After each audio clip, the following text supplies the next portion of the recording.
Recently, the Illinois Channel traveled to Paris, Illinois to hear about their remarkable efforts at rebuilding their local economy.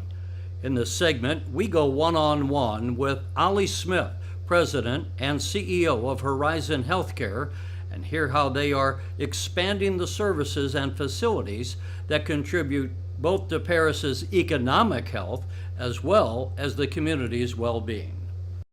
Thank you both for joining us on the Illinois Channel. As we are here in Paris and Horizon Healthcare is involved in the Excel Academy, can we find out why did you want to invest in that? What did you see as the value of that program? Well, I think as a big player in our community here, we felt like it was necessary to engage ourselves into anything that overall promotes the community in general, and felt that this was definitely a very worthwhile cause and had no problem in supporting the program. I hear from all kinds of people, with the economy doing as well as it is, that it's hard to get employees these days. Is that also true in the healthcare industry?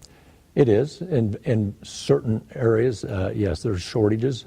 Nursing and that whole arena seems to be somewhat tight as far as being able to get new people, but other areas too. It's cyclical, but I think nursing as a whole is one that the demand is there, and there's a shortage for available people. And I've even mentioned that to some of the other people in talking about the Excel Academy. I've heard stories over the years where people go into the law or even medicine and then find out afterwards, well, you know, this really wasn't what I imagined it was going to be after they go through quite a lot of schooling. Sure. Would I be right to say that just the fact that the students can come in and maybe understand what the environment of a hospital is, I suppose, would lend itself to helping them make the right kind of a career choice? Absolutely. In fact, we encourage that completely from the standpoint that they get to know what the environment is, and we get to identify people that we think would make very good healthcare personnel for our facility down the road. No guarantee that that would happen, but we want to try to keep as many local people in our community, and if they're interested in healthcare, we're definitely interested in having them stay with us.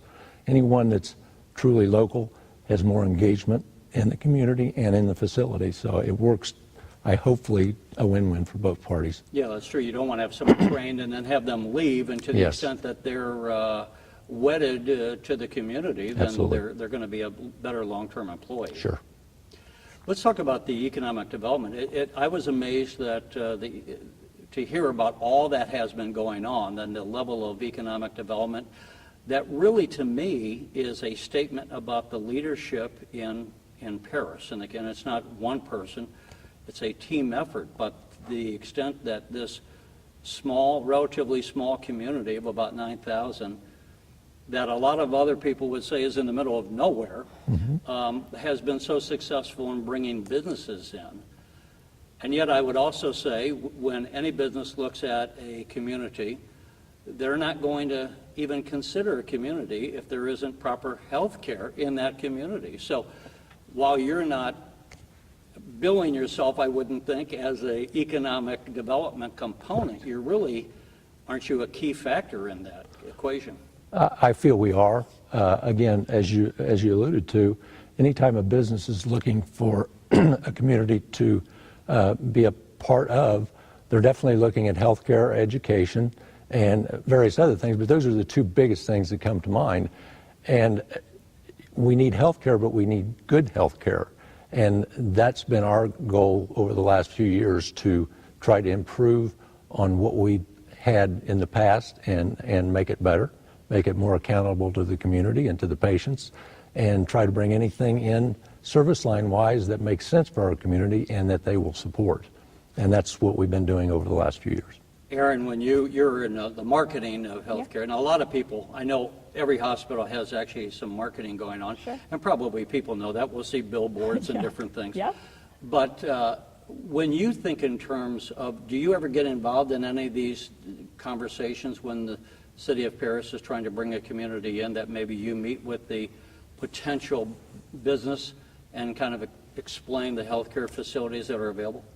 Our role is really to kind of package that information and talk about all the different touch points that we have with the people in our community. And that can be with your industry specifically, that can be with your children and the programming we offer in the schools, that can be with some of these accelerated programs where we get kids into our building to see what they want to do with their lives and their careers, or that can be an ER visit. I mean, so we have all these potential touch points, and yeah, we want to definitely make sure that our potential business partners, our potential industry, our potential neighbors are aware of kind of the full breadth of offerings that we can bring to them. As healthcare has evolved, it's not always about getting them in our doors. So it's really us trying to figure out how we can meet the consumer, whether that's the industry or whether it's the mom and pop next door. What can we do to really meet them where they're at and totally help manage their healthcare?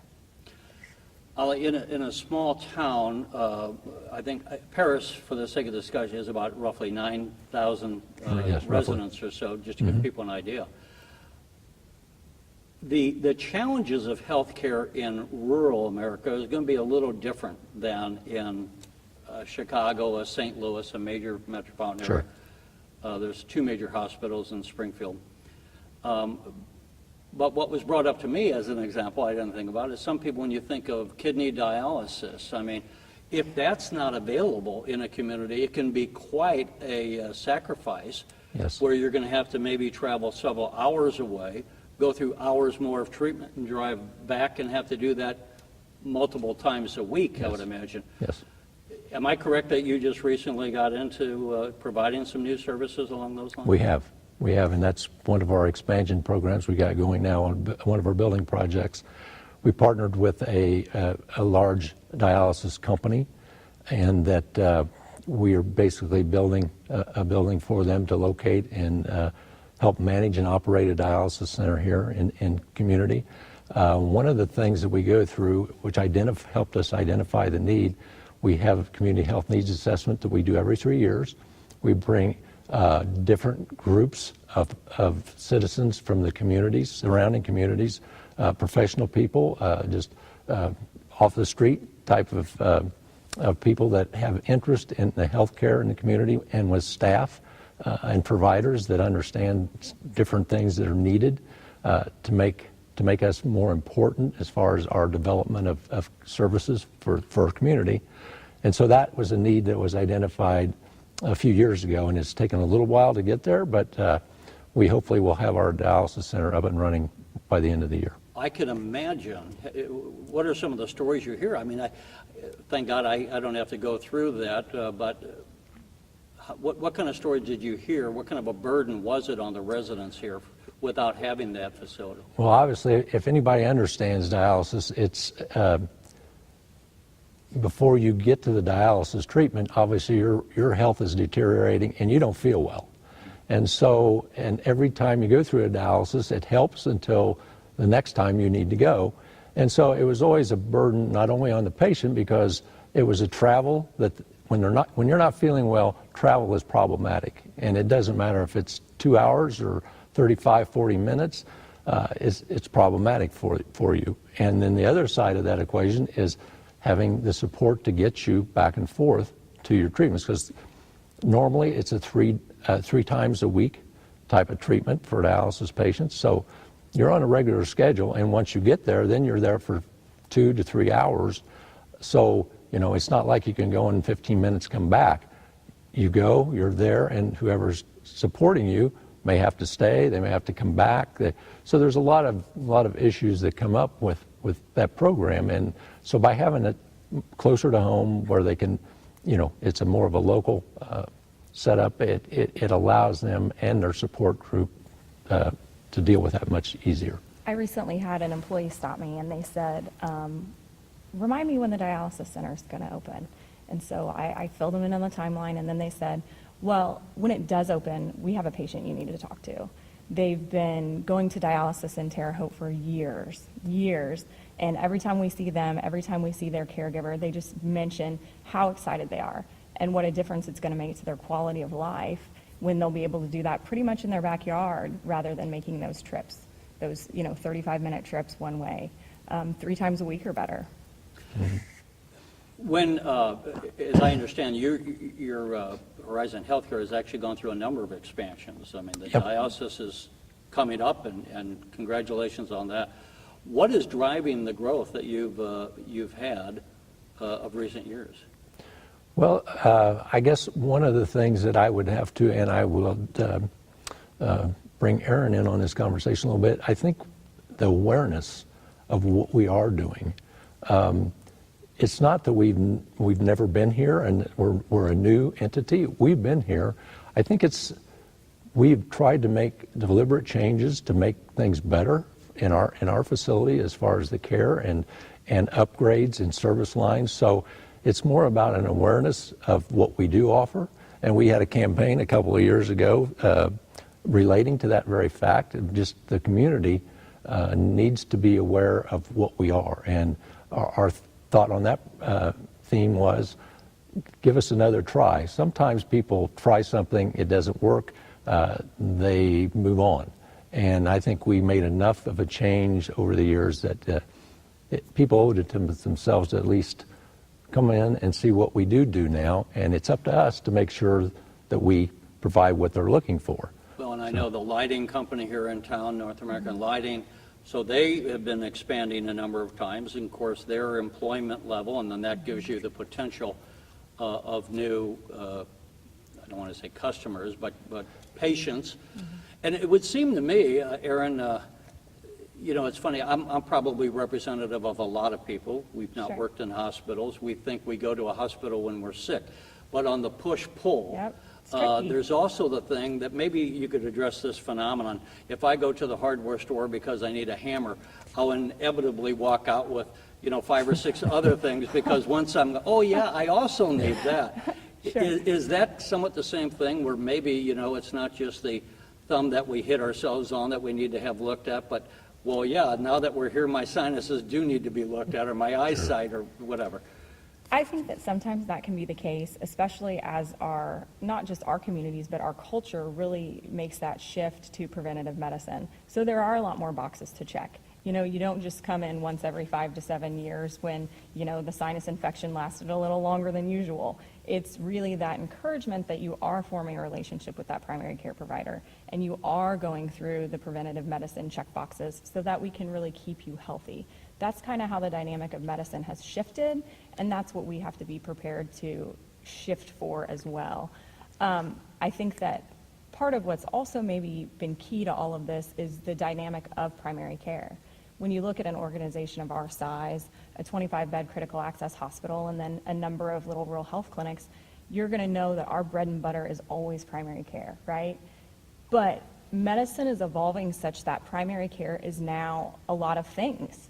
It's not just that family practice physician. I mean, everybody over the age of, 60 has a cardiologist. So maybe cardiology is primary care now. Diabetes is so relevant, thyroid conditions, those kinds of diagnoses are so prevalent now that maybe an endocrinologist is primary care. I mean, all women have to have some kind of gynecology follow-up. So maybe now gynecology is primary care. And that's one of the things that we've been evaluating as we decide what makes sense to expand our footprint in a way that really takes care of the people within the communities we serve. People forget, an interesting statistic I read once, and I'll be approximately right at least, that around the year 1900, the average lifespan was only about 46 years old. And now we're all kind of like, looking forward to be 80, or something. Yep.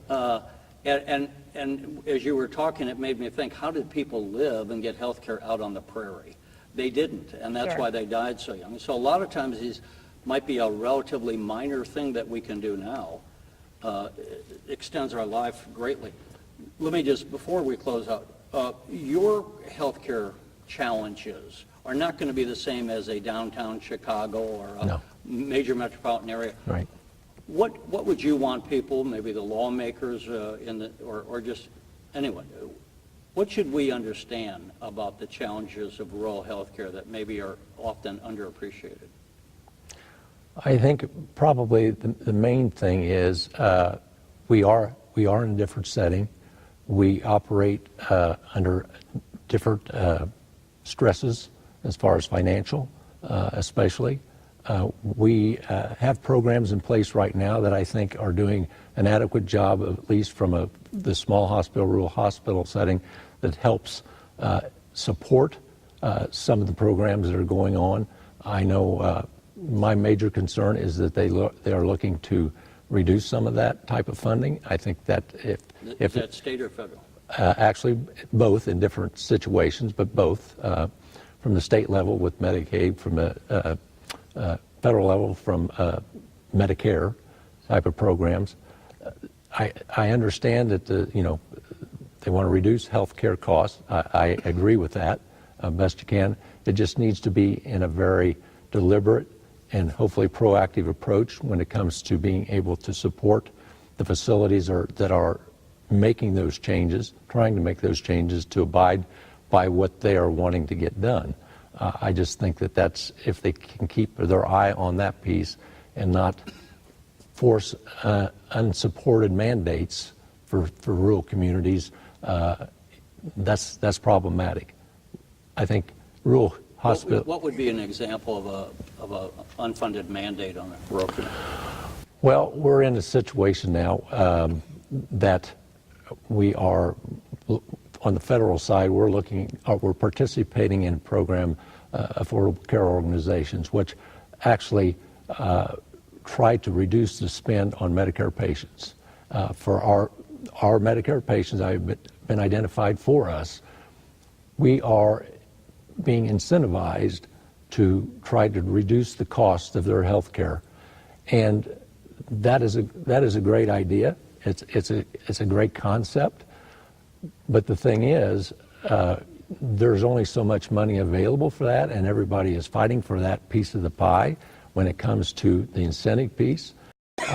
My concern is that the value they're placing on the improvement you show is not being necessarily provided financially on the back end. And so I think those are some of the areas that they need to be mindful of and work through as they're trying to change the healthcare model. Has there been much, I said to someone just recently, I don't know how any CEO of a hospital can manage these days, because it seems like every other year we're changing the rules on them.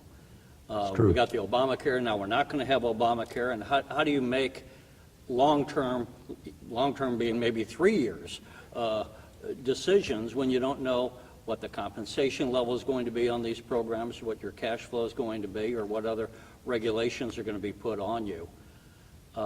Has anything changed with the Trump administration at the federal level? Are you getting any more regulatory relief, or do you have a more sympathetic ear from federal authorities, or is there no change?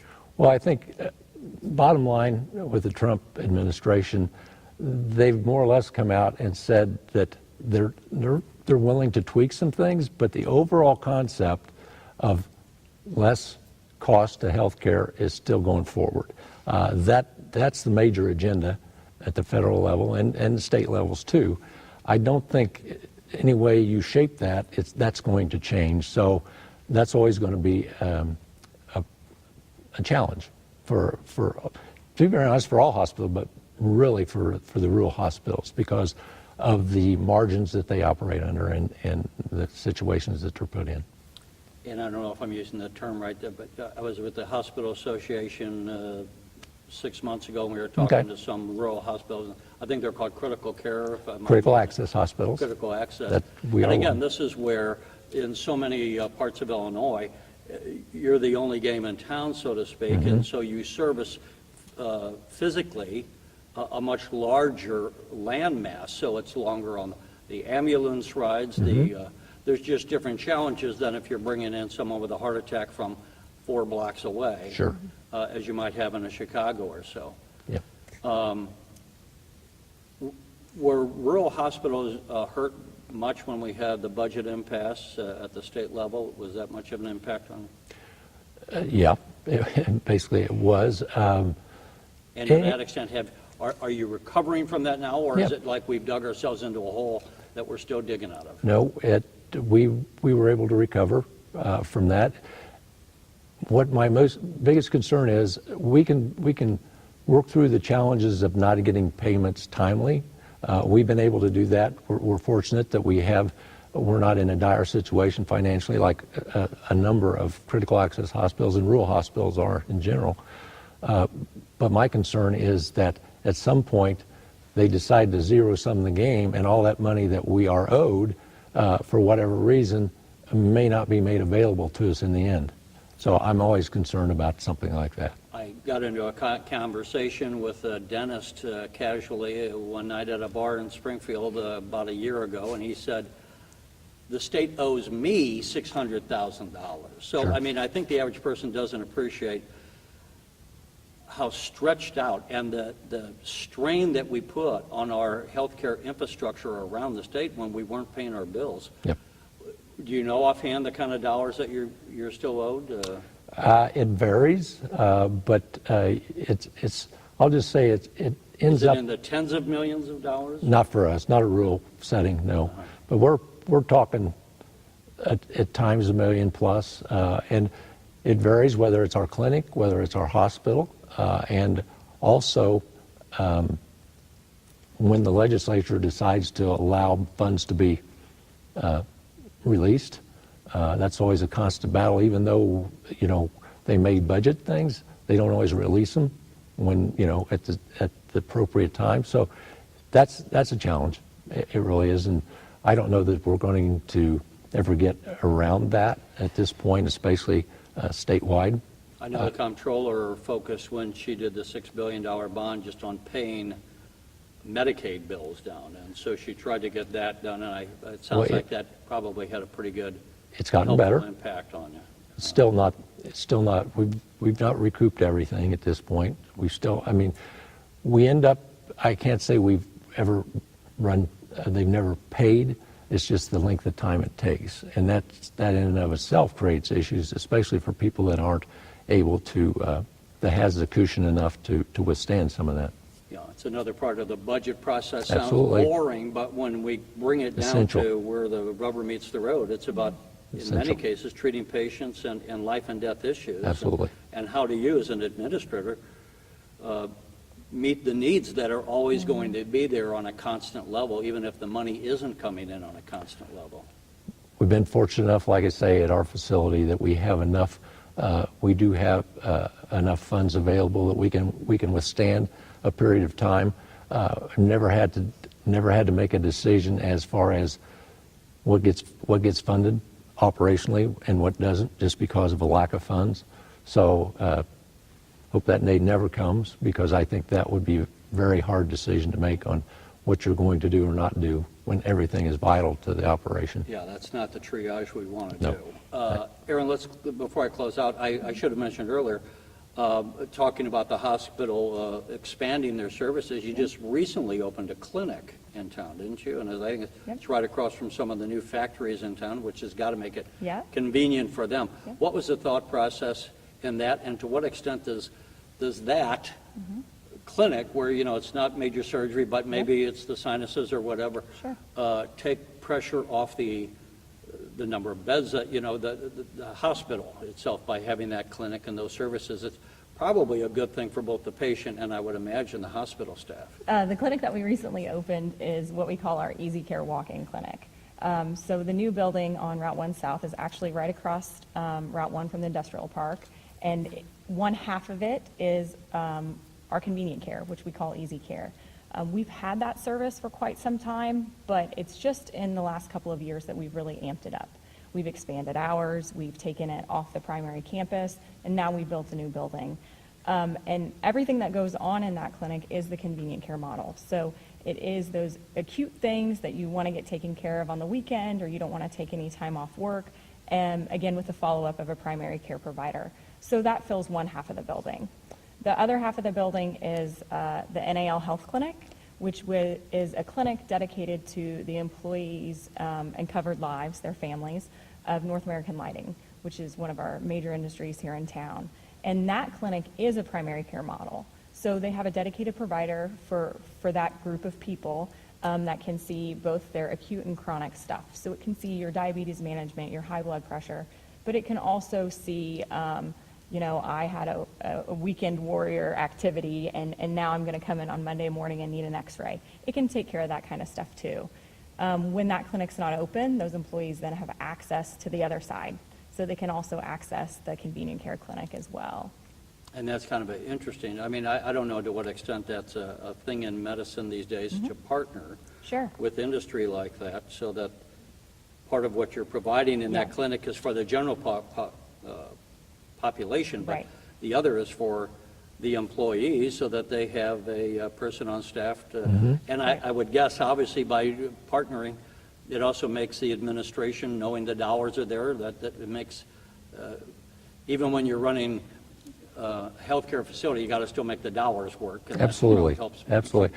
And this was kind of an exciting piece for us, because this really is kind of a different model than what normal hospitals tend to work with. I don't know. How unique is this? Is that pretty unique? Or Well, at least in our area, it's fairly unique. And you know, this is kind of our pilot project from the standpoint that if this truly works, and we feel very confident that it will, we got some more to gain here with that.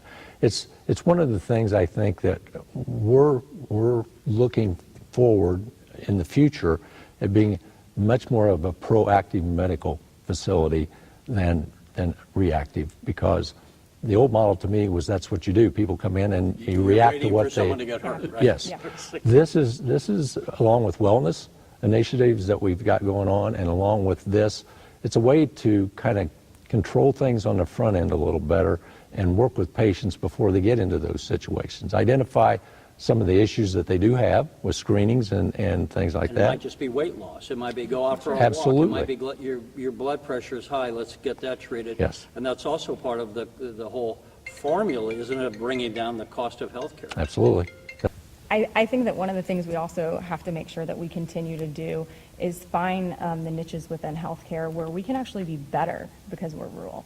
So, you know, you talk about how things are harder for us and how things are more dynamic for us. And there's recruitment challenges for us. And, you know, we have all these things that maybe kind of sound stacked against us, but there are really also pieces of healthcare that we can be better at, because we are smaller, because we are rural, because we do know our patients. They literally are our neighbors and our family members. Population health, you know, the concept behind that is that you have a known population then that you work to improve their health outcomes. That should be something that we're better positioned to address because we are a smaller footprint.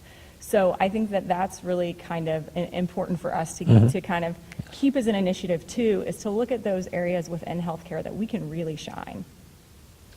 Well, both of you, we wish you well. Congratulations Thank you. again on Thank your you. expansion, and hopefully the clinic goes good, and maybe we can visit again sometime in the future. Hope so. Thank you.